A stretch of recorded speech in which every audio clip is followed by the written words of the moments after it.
morning to tell you something that I've had to keep very, very quiet because I signed an NDA about this, and I can confirm 100% that the blockchain technology was used for the voting on this election alongside the conventional voting system. And Donald Trump won by a complete landslide. I mean, the figures are off the scale. He has all of the hard evidence. This was a sting operation rather than a vote. But I can now tell you that the QFS, the quantum financial system, was actually used, the quantum voting system was actually used for this election.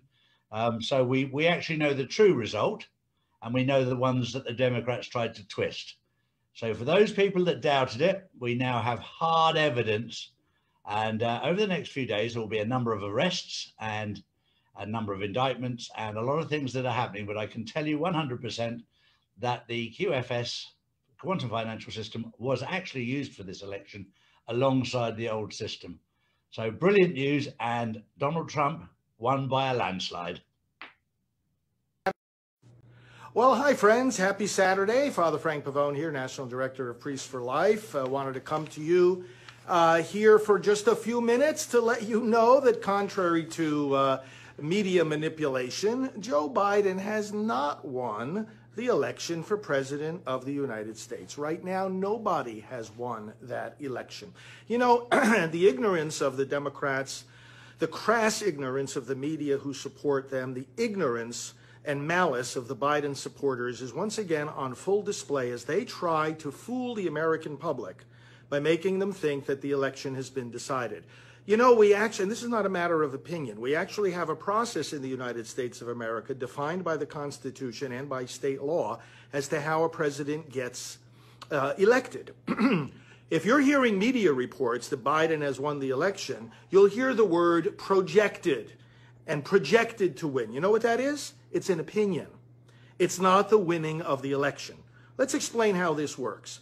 When the winner of the presidential election is officially declared, by the way, the media, neither in state law, federal law, nor in the Constitution, the media has absolutely no role in declaring the winner of a presidential election. You won't find it there.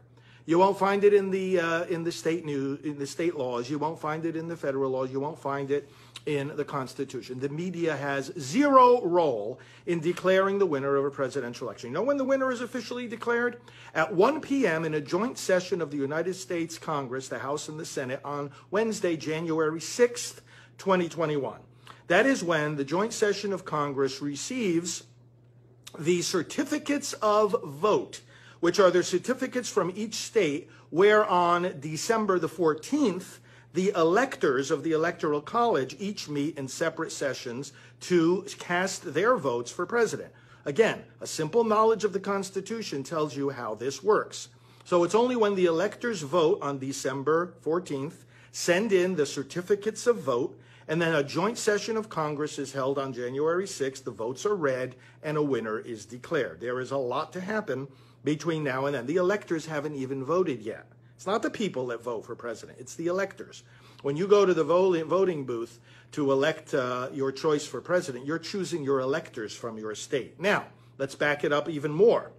The states each have different deadlines. Some of them it's a week after Election Day. Others it's later in the month. Still others, 14 states, their certification dates are in December. These are for the certification of ascertainment, namely the official declaration of that state as to who won the presidential vote. Now, some states, the margin is so lopsided in one or another direction that they can declare it and certify it pretty quickly. There's no doubt. But there's a lot of states where the margin is very slim. And in particular, there are several disputed states right now where the margin is very, very thin. And where voting counts are still being tallied. And this is the point. When you hear news in the media about Biden and, oh, you know, he's the winner of the presidential election, pay attention to the words that they're using. If they're saying he's the projected winner, you know what that is? That's an educated guess. It's an opinion. And the alternate opinion might be just as true. The word you have to be looking for is certified. did the state certify the election? And if the state didn't certify the election, then friends, it's not decided. So for example, in the states of Pennsylvania and Georgia's going to have a recount altogether. Pennsylvania, they're still counting ballots. Arizona. Now, if the razor thin margin exists in various states, in other words, the race is very, very close. All right, so imagine yourself in a room, you've got two gigantic buckets of ballots, and they're being counted. And at a certain point in the count, one candidate is going to be ahead, but then you come back a few hours later when more ballots have been counted, and then the other candidate is ahead. That's a snapshot in time.